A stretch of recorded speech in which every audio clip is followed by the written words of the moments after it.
podcast. I'm Summer Sibley Brown, your host, and of Seed and Soil, Unincorporated Voices of Food, Farming, and Freedom is a podcast that seeks to uplift the voices of farmers, fishers, chefs, healers, the people in the food system that are often invisible. And today on this episode, I am privileged and lucky to be speaking to one of my favorite chefs, Ralph Motta. Chef Ralph Motta, how are you? I'm doing pretty well. How about yourself? I'm great. Like every time, I like to be honest. So it's like as soon as the camera turns on to film my episode, like you get a little bit weirded out, but then it'll be like right away by the conversation. So you asked me, so I just said it. Yep, it was weird 5 seconds ago, but now I'm good. Are you good? I'm doing pretty great. Yes, I am. So one of the reasons I wanted to have a conversation with you is because I thought, you know, Ralph is an amazing chef. I truly mean that. And I was like, I wonder what his relationship with food is like. I wonder how much people know about like who he is outside of the title of chef. And so I'm hoping that in our next, 45 minutes together, we can kind of just like explore the contours of Ralph and then what it actually means for your work and for food. Mm-hmm. So like, conversation starter, who is Ralph Motta? Who is Ralph Motta? That's a really good question. So to start, I am a 34-year-old, like young Black entrepreneur living on the island of St. Croix. That's like a generic version of who I am. If we want to dive in deep into who I am, I was born and raised on the island of St. Croix. I am one of 5 kids. Came from a very loving household, but we grew up the majority of my life on a 10-acre goat farm in Rattan. So the essence of who I am started from a very young age on a farm in Rattan. I would eventually graduate high school, and my dreams of becoming a vet would be crushed as my dad would one day wake me up at 6 in the morning to birth a breached kid. And at that point I was in 6th grade, as a 6th grader, having to stick your arm in a sleeve length glove and insert that into a goat to birth a breached kid was something that was very traumatic. And the thoughts that I had of being a chef, well, not a chef, but a vet, because I grew up on this farm with every animal, we had them all, was quickly crushed. Whoa! First of all, whoa. Yeah. So you were 12?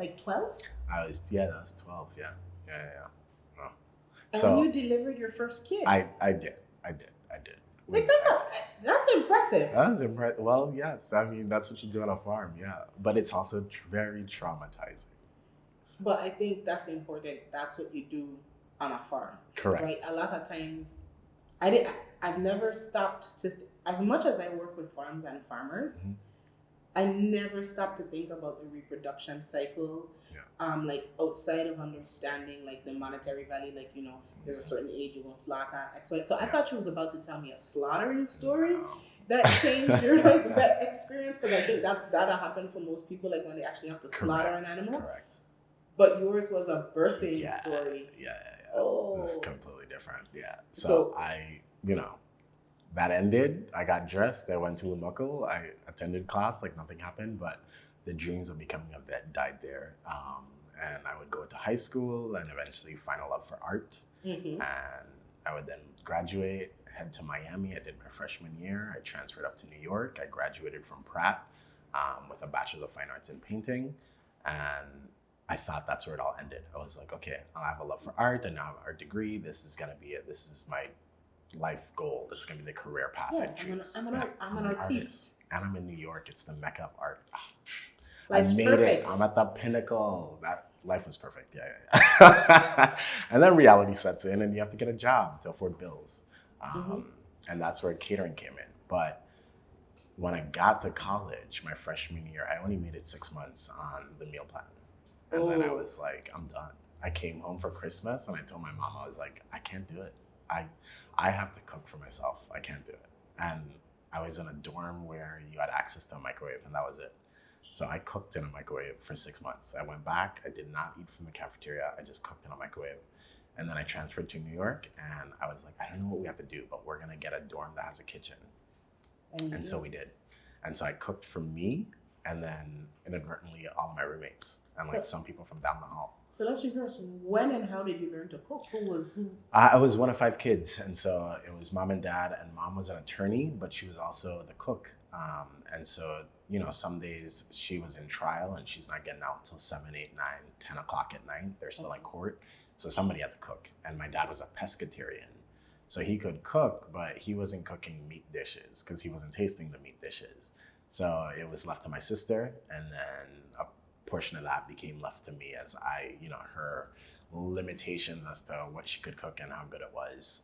And so then I picked it up because at that time, this is like early 2000s into like 2004, 5, 6, 7. Chopped is really big on TV, and everybody's watching TV. So Chopped was like the it, and you wanted to make what they were making and be on set with them and be a chef. Yeah, I was like, yeah, I could do that. Definitely. So I'm laughing because my nephew right now, currently, anytime I ask him about what he's cooked and his sister, he's always like, I could definitely make it better than Ryan. Like, for sure. Like, I mean, you thought that was good. So like, I could see you in the house like, I think she don't cook it. I got 5 kids. I can feed all I have, no problem. Yeah, yeah, I could totally like. So he's the chef of the house. She's right. So it started there. It started in high school. And then I got to college and I was like, well, just like push me off a ledge. I can't eat pizza and burgers and fries anymore. I have to eat like real food. So I just started cooking for myself. And then I didn't realize how hard it was to really cook one portion. So you just, you know, you go to the grocery store and it's like, oh, you buy pork chops, you buy 4 pork chops. Or you buy chicken, it's like 7 pieces of chicken in the package.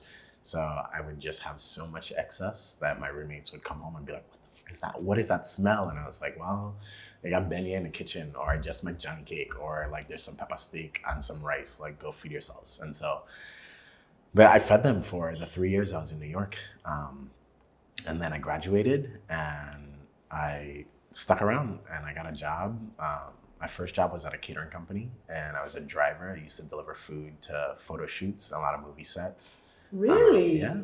Any interesting ones? Everybody. Yes. We saw everybody. But the greatest one was not this first catering company, but the second. So I worked at that first one and we met everybody from Jay-Z to Beyonce to J. Cole, Brad Pitt, movie stars, models. We were on shoot for everything. But I left that catering company and I started a business called Motta Cuisine. And I worked at Christie's, the art auction house, for 3 years. And I left, or not 3 years, sorry, 3 months. And when the temp position was over, I left and started at a new catering company called Nas. And Nas Catering Company was located on St. Mark's in the Lower East Side. And one day we worked a job in Dumbo. And where is Dumbo? Dumbo is in Brooklyn, like right over the Brooklyn Bridge, like right where it connects. It's right below the Brooklyn Bridge. And we worked this job in Dumbo at 5 Water Street was the address to the building. And I could never forget because I had no idea who the talent was because they would never tell you who the talent was. And normally you would deliver catering and be out of there before the talent showed up because everything had to be perfect. And that day, everything went awry. And we showed up early, so I was sitting in the van with the food and none of the PAs had done their jobs correctly. So everyone was confused as to when the talent was coming. And I'm sitting there and I'm calling and the building's still locked up. They won't let me in. The people don't know how to get in. They're not showing the talent's coming.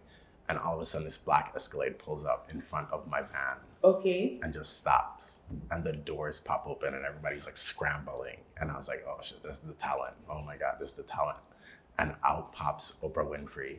Wow. With curlers in her hair, like getting ready to go upstairs to be prepped for this shoot. And I'm sitting in the car like, oh shit, it's Oprah. Like there's a billionaire standing in front of me on 5 Water Street in Dumbo on like a Monday morning. Like what is life right now?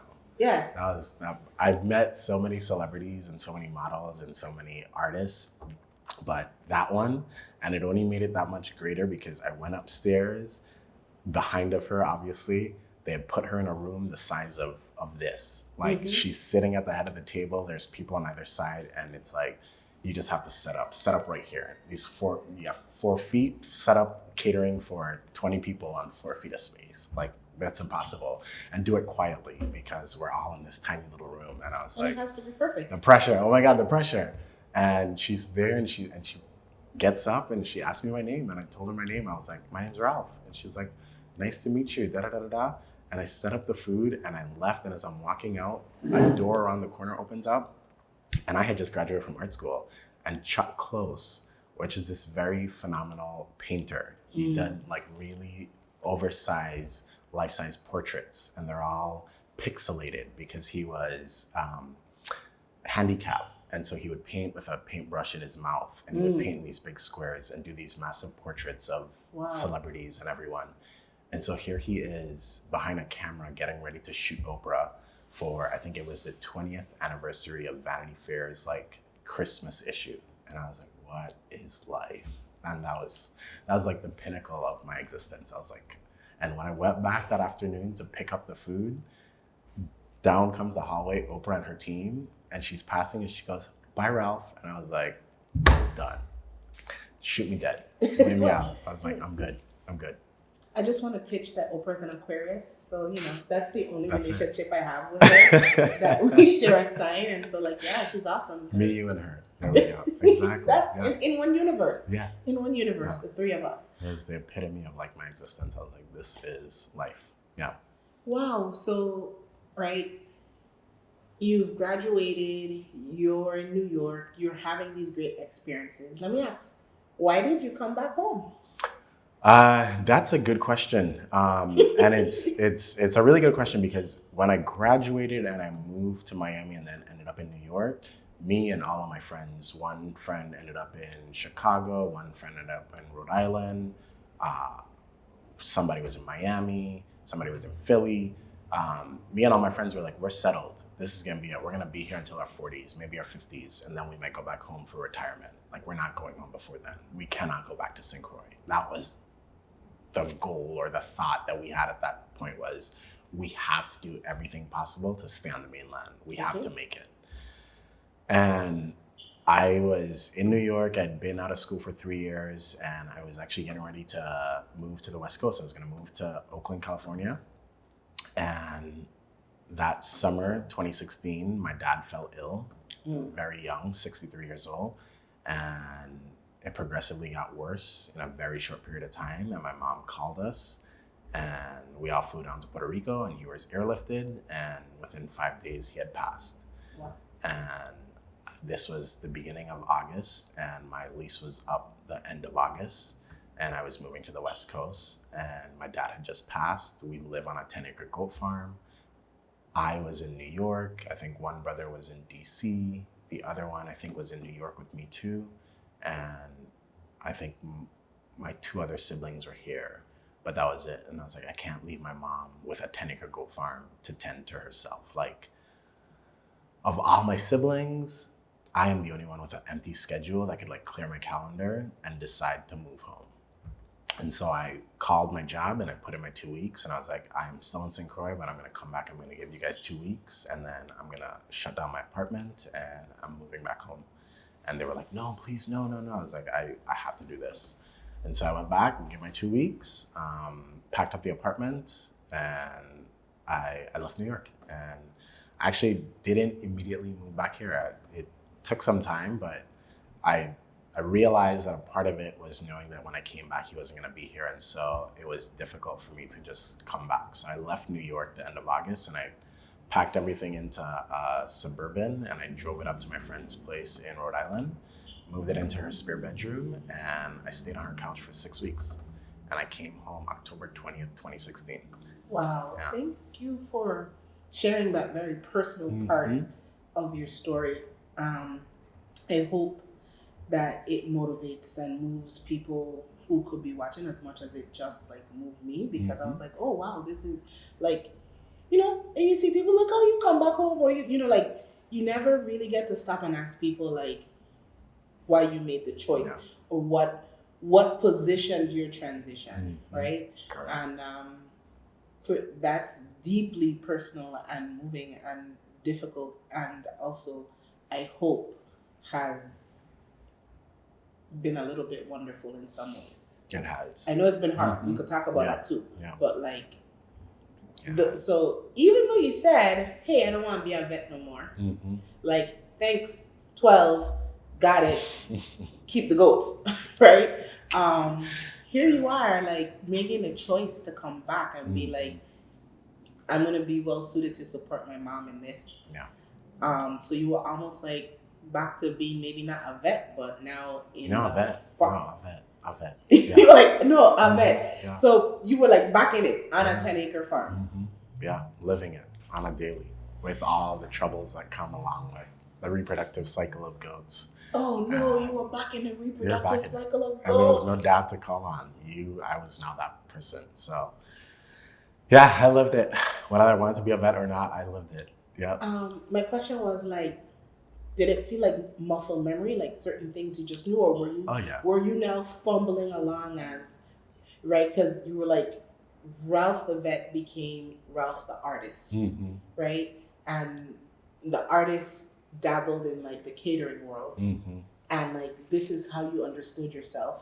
Yep. And now you're back to I am these things, and now I'm also Ralph the farmer again. So like I'm curious, muscle memory, or it was a struggle, or both? Yeah, no, it was very much muscle memory, and a lot of it, as it played out, it immediately came back to me, and I was like, yeah, that's what my dad used to do, and this is exactly why he did it, because this had to be done. I never fully understood, but I get it now. Okay, I got it. Okay, do it. That's it. But a lot of it was just muscle memory. I think during the whole experience, and came back in 2016, and I didn't leave the farm until 2022, May of 2022. So I think during that whole, 6-year experience, maybe 1 or 2 times I had to search for something on Google to figure out how to fix it. But besides that, everything was like, he taught us this as kids, as 5 kids, 4 boys on a farm growing up with every animal imaginable. We were taught everything and we were prepared for this. So like, I knew it all and there were no surprises. So in my head, weirdly enough, it feels to me like if it were me, I could imagine it feeling to me like a reknowing of my dad, like in a different way, because it's like now I'm walking in the shoes that you actually walked in every day, and your thinking makes sense to me, right? You could almost imagine, oh, like dad was pretty smart, right? Like there's a smartness or ingenuity or a brilliance to the things that as a boy I was watching, and it's just like, okay, these are the things we do, and now you're like walking and like understanding this is the reason why. Like, dude was smart. Like, that's absolutely beautiful. So now we're at farmer. How do we become chef? Because you are like, I think, world renowned. You were the ambassador for the Virgin Islands, right? Yeah. Most people know you just for being a chef. So when does like whole chef persona kind of like that part of your life become? I'm also this now. That really kicked in, I want to say 2017. So if you tread back to 2014, I started the company in April of 2014. And I was in New York. So you're not really going to get much traction as a small company with no capital in New York. But I found this online platform called Feastly, and I was able to upload onto there and become basically like a private restaurant in my apartment on the weekends. Okay. So I would work at the catering company, and then Fridays I would host a dinner, and Saturday and Sunday I would host brunches. And they became popular, and people would drive in from Connecticut or take the train in from Pennsylvania, and everyone in the tri-state was there, and we'd pack out all the seats and we'd have these amazing brunches all weekend long.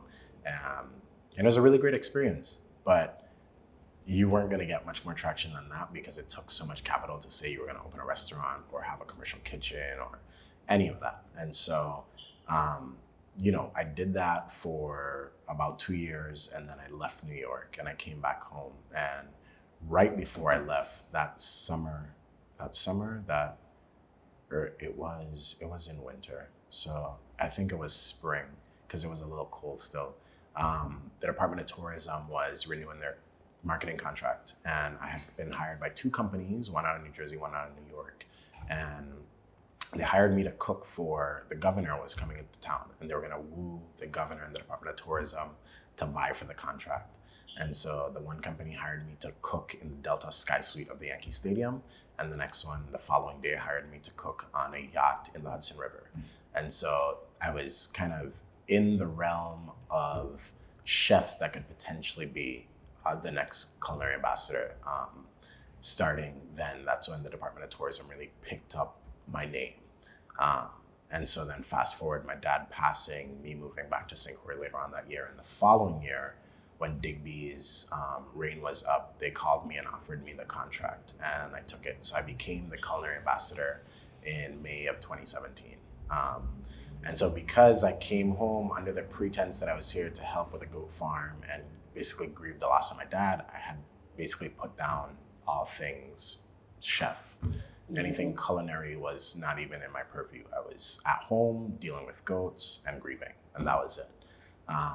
And so when they called me to do that, I was like, well, yeah, let's do it. Let's do it. And so I remember it was early 2017 that I got my first gig on St. Croix, and I did a 50th birthday party, and that kind of launched me back into the world of catering. And so it was like goats and food and goats, but the goats take up all day. And so when the goats aren't taking up all day, I can do food. And then I had to do food because they were flying me out to places like Atlanta Food and Wine, and then the Dallas Father's Day events and events in New York, and things in Puerto Rico and in Philly, and we were doing trade shows, and we did things in Fort Lauderdale. So I was up and down, and I was now the face of the culinary scene in the Virgin Islands, and I had to be. And so it kind of propelled me into, well, market the company, push the company, get more clients. Let's do this thing. The goats are going to be there, but let's do this thing. Are the goats still there? The goats are still there. Okay, good. I just checking. The goats are still there. And so I pushed myself. And so it really was 2017 that launched me into pushing the idea of this culinary path as like a career. But prior to that, it was very much still art. And I do food on the weekends. Yeah. So I can remember my mom went to a wedding. Mm-hmm. You catered. It was at CMCA Arts. I won't say who the people are. I know who they are, but my mom went to a wedding, and she came home just, oh my God, I just had the best food ever. And she was like, and it was so clean, and it was so good, and it was so beautiful, and this young man, and did it and everything. And she was like, let me tell you, she was raving. If she could have given you 20 stars instead of 10, like, you would have received it. She was like, you know this person? I was like, yeah, Mom. I know Ralph. But she was like, oh my goodness, if I ever have a party, if I ever celebrate anything, it have to be Chef Motta. I was like, so that's in the back of my mind as my mom's like 70th birthday comes up. Like, if you have a party, you better get Ralph. The woman don't say who she wants. So I feel like you have, like, well, it sounds like you made a mark nationally, internationally, and also at home. Yeah. Which I don't think is an easy feat. No, I would say not right? So much. And so, of seed and soil, like Virgin Islands good food, the thing that I do every day, it is really thinking about the food system. We focus on what we believe the smallest actor is, and the smallest actors in the food system, they're farmers. They're especially in the Virgin Islands. Yeah. They're small subsistence farmers. They're your dad. They're you. The people who run a 10-acre goat farm, who they're doing this for legacy purposes. It's been in their family. It's the small consumer, right? And in this case, it's the small chefs, right? It's all of these very tiny actors that make the food system. They pull levers in the food system. And so, tell me, when you think about an ingredient, what do you want out of it? For me, I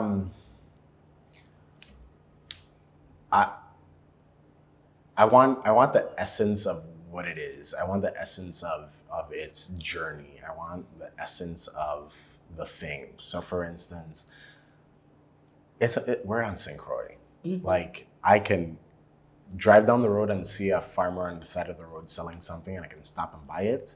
Or I could take the knowledge that has been bestowed onto me by my dad and my uncles and family members, and I could use that to go source these same products.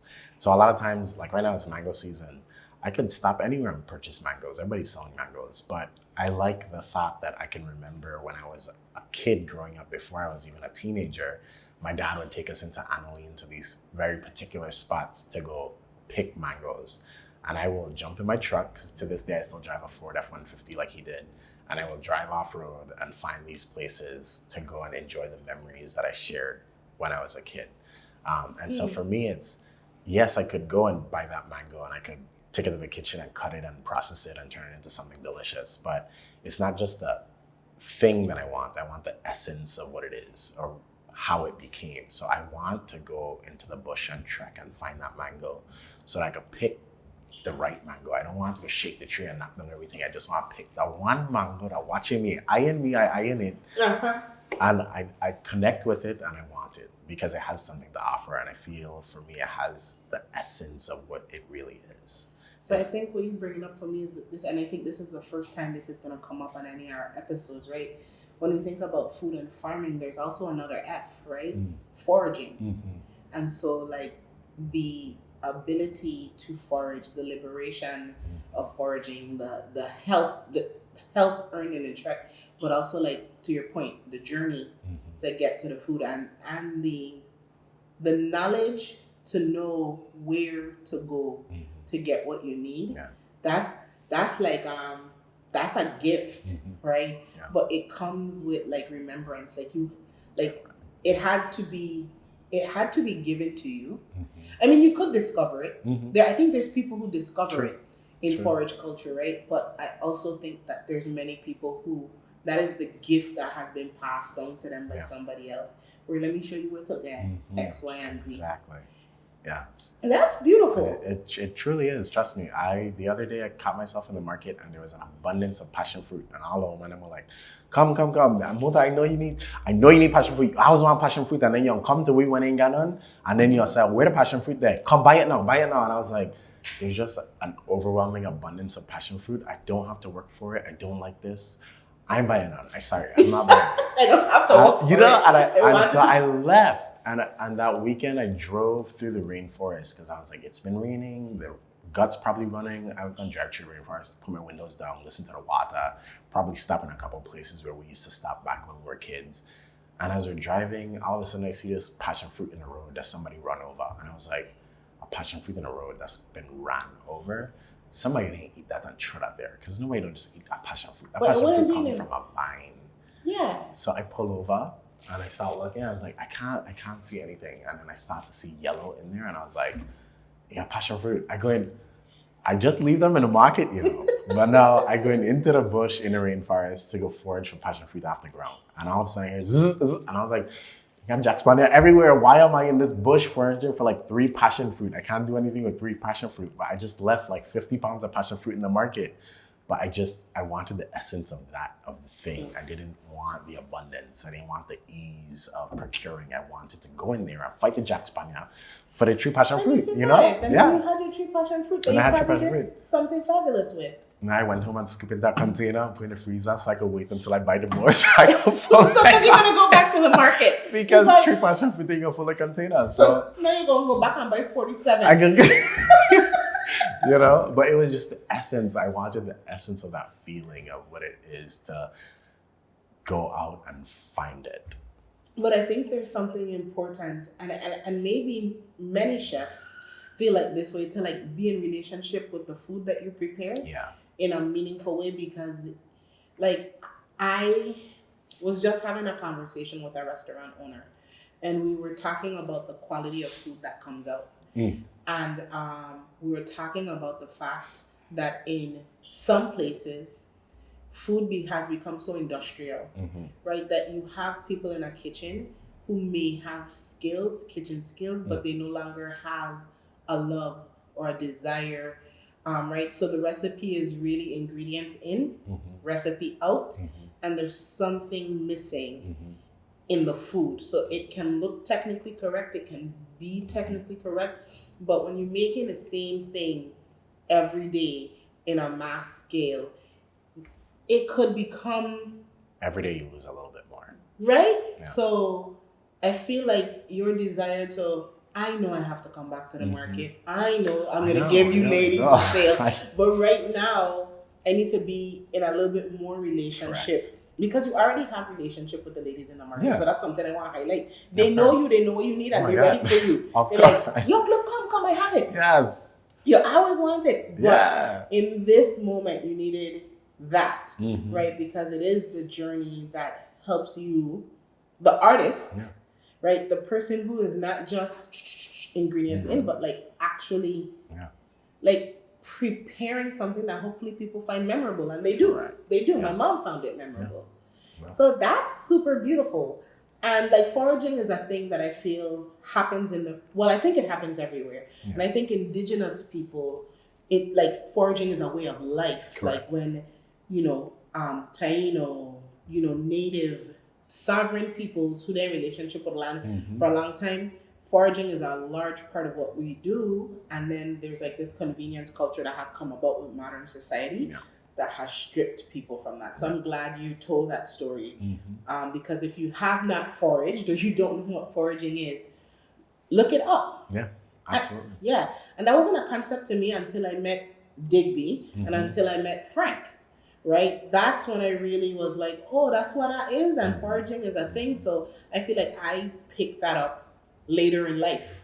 See, for me, it was even before I knew what it was. But it's because I grew up in St. Croix with a father who was part of a 7th-generation Croix family. So there was so much knowledge instilled in him, and there was so much culture and history that was just his way of life, and they used to ride Haas. And so they would ride Haas through the mountain and then pick these things. And so then he would take us to go do it. And so it was just instilled in me. So I could remember clear as day, like living in New York and being in that metropolitan city and being surrounded by concrete and glass and being like, what can I eat?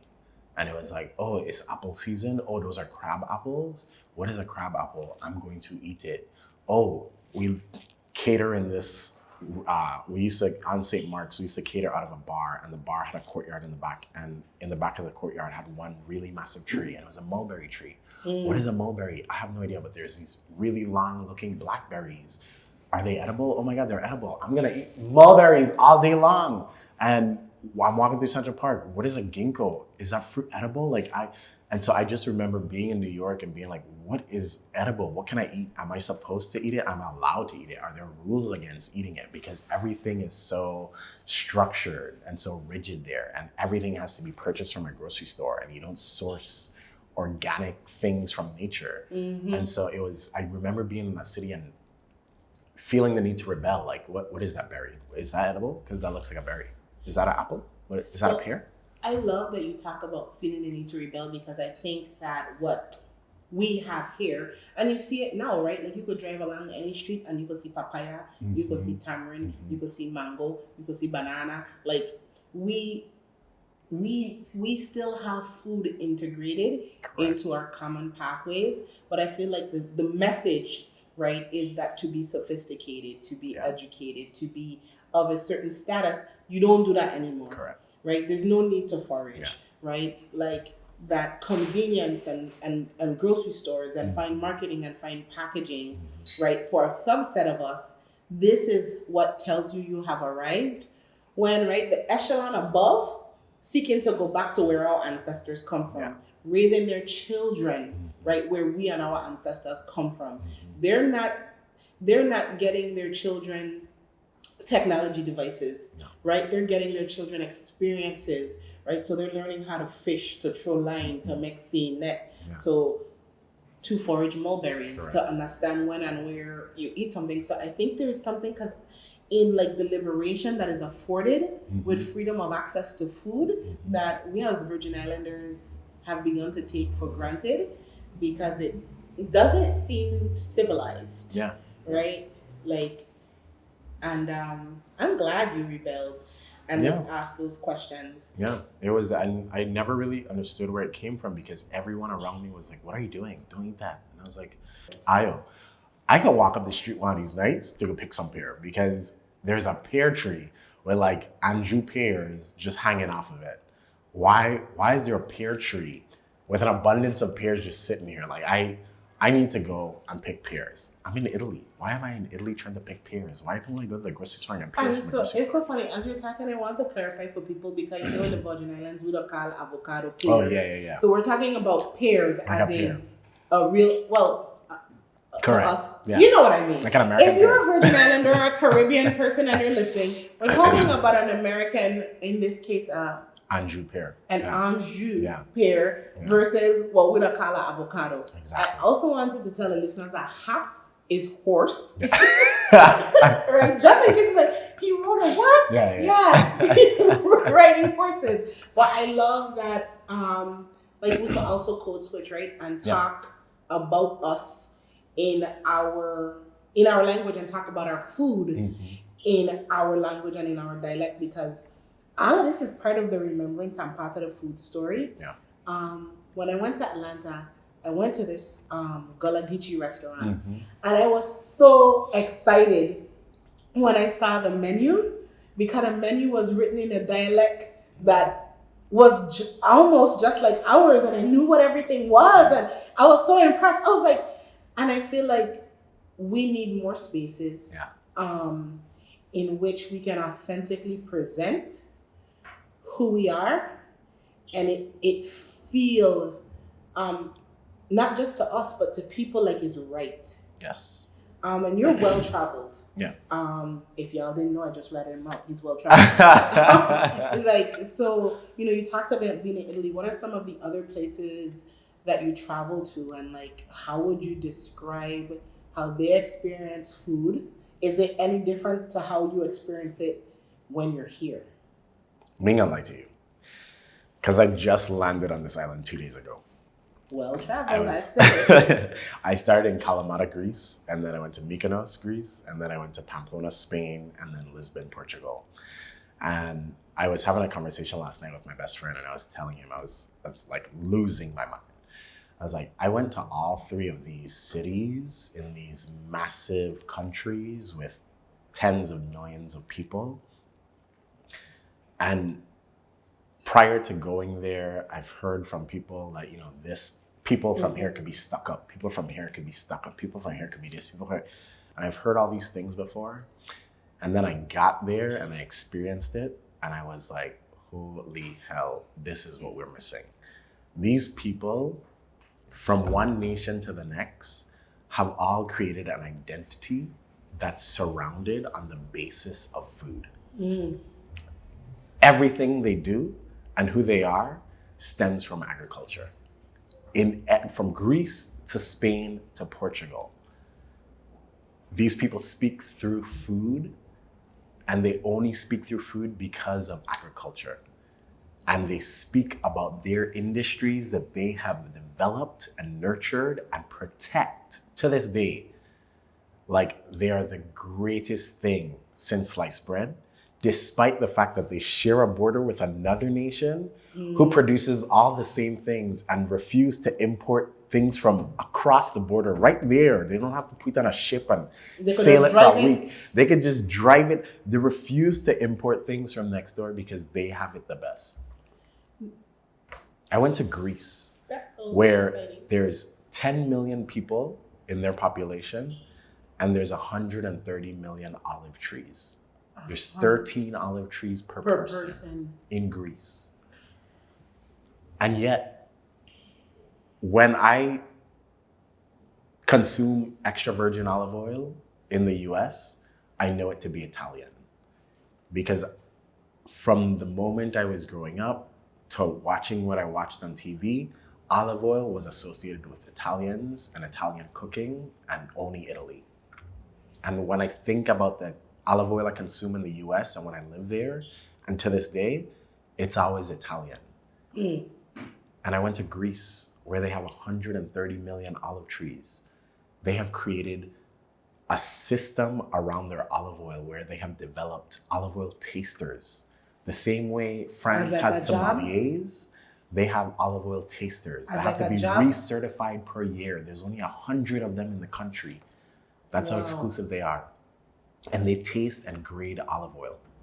Wow. And here on St. Croix, I'm like, what do you mean they taste and grade olive oil? I buy olive oil because it's cheap. I buy the one that's extra virgin, but it's $19.99. I don't want to pay the $29.99. I don't want to pay the $40.99. I want the $19.99 one. And then I was in a nation with 130 million trees that have developed a whole system around scaling the taste and the quality of their product. So much so that they have created tasters who are certified by their government yearly to taste and grade this product that they produce. And yet, when I think about all the olive oil consumed in the US, it's Italian. I don't know Greek olive oil, but they have 130 million trees. And like, to me, that was the craziest thing, because I was in Greece and then I took a plane to Spain, and then on the shelves in Spain, it's only Spanish olive oil. There's no Greek olive oil. Why would they import Greek olive oil when they make their own olive oil? And then you get to Lisbon and you're in Portugal and it's like, why would we import? No, we have. I was like, what do you mean? Why? What? So I think we like one, the passion and excitement in which you share it, like the message around there are nations of people who remember their agricultural origins and take pride in it and have crafted. I'm like reiterating what you said because it hit me. Crafted their identity, their present day cultural identity around food and that agricultural history, where we live in a region that has the same power, though separated by water, right? And we haven't yet been afforded the opportunity to scale identity, but we could. But we could. And this is another part of the conversation I had last night where my friend was like, but you don't understand, you came from countries that are old. Those places are thousands of years old. We're young. Our government's like 100+ years old. I was like, yeah, I get that. But this island, despite the fact that it's been 7 different nations, has always been agricultural land. From the time the indigenous people were here, to the Spaniards, to the English, to the Dutch, to the French, everyone has tried to cultivate this land because it's rich land. And all of that history, despite the last 300 years under Denmark being a very dark history, the land here has always been cultivated. It's always had a purpose. And then the US stepped in and it's like, forget all of that. We got you. Eat some government cheese and suck on some saltine crackers and we good. You're gonna be good. Forget your land. And we have like in a space, what is it? It's been what, 108 years, 9 years, something like that. In a very short century, we have forgot all about our food and our culture and our identity. And it's all been about how do we import things? And as we import things, we've come further and further and further and further away from the essence of what was like Crujan culture, what is Crujan identity. And it's funny, right? Because what is Crujan identity? What is Saint Tomian identity? What is Saint Joni identity, right? Tortolian, right? Yes. And how do those things connect and integrate, but also have unique place? And so the reason why we know nothing about, in my estimation, Grecian olive oil, and I want to shout out the Greek-Ricans on my team because I actually have 2 of our team members, Marissa and Christina. Their heritage is both Greece and Puerto Rican, right? So the Greek-Ricans, and Christina just went back to Greece with her mom. And while she was there, I had the opportunity to talk to her. And she sent pictures and videos, and just like, she was so in love with this place, and she really echoed what you're echoing about this strong agricultural sense and the identity she experienced while she was there. And it was so enriching to her and refreshing.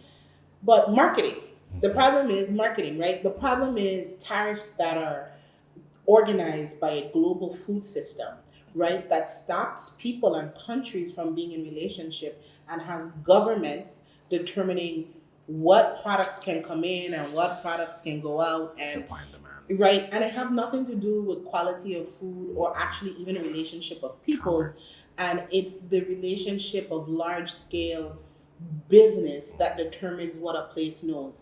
And then when you take some place as small as the Virgin Islands and some place as scattered, right? Because as the Caribbean, the amount of control in what we receive and how we receive things, right? And unfortunately, the erasure of things that allow for us to thrive and hold on to identity is, the pressure is too much. Yeah. And I know we're talking about food, but we're also talking about what that means, because we see with the loss of identity, the other things that creep into our community. And so, like, to wrap our wonderful conversation,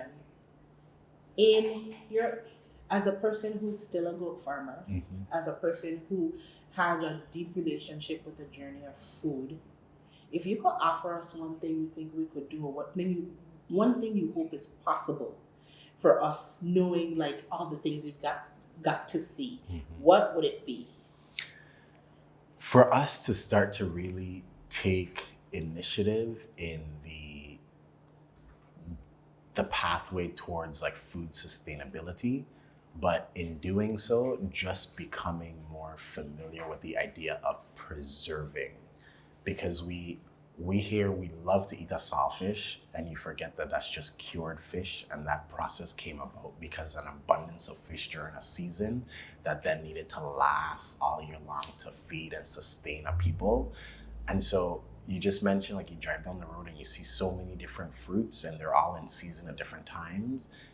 And if you want to access them, you can only access them once a year for like maybe 3 months out of the year when they're in season.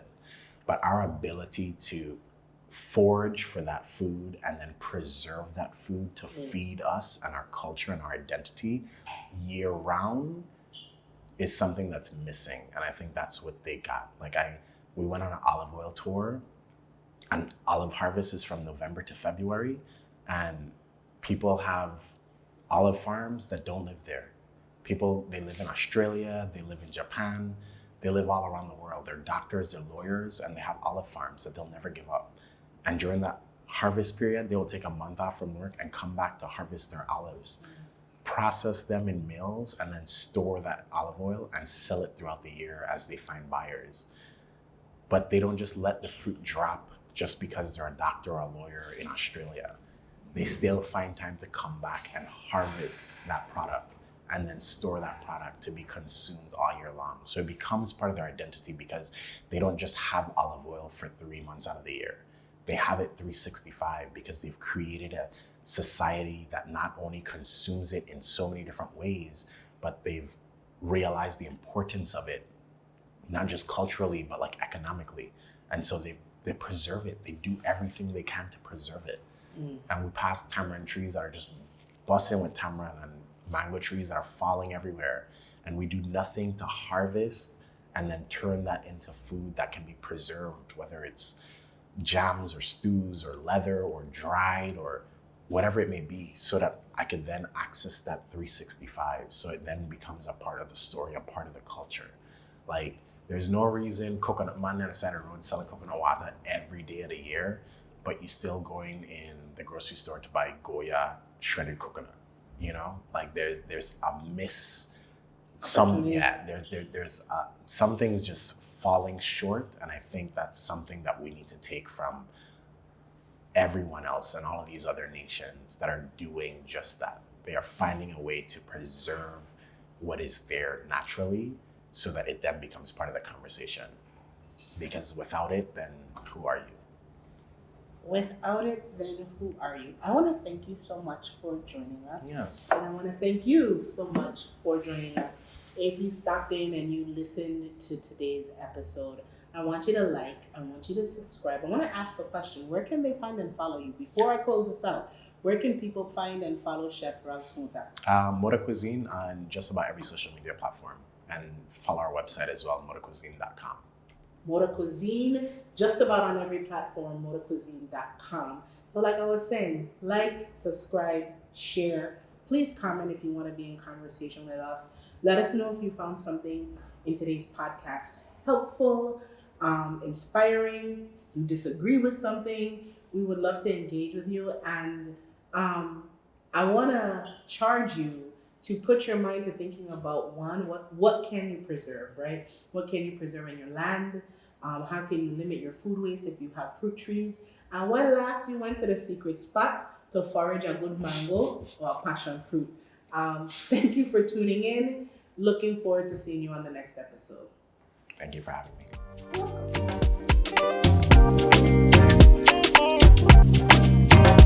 You're welcome.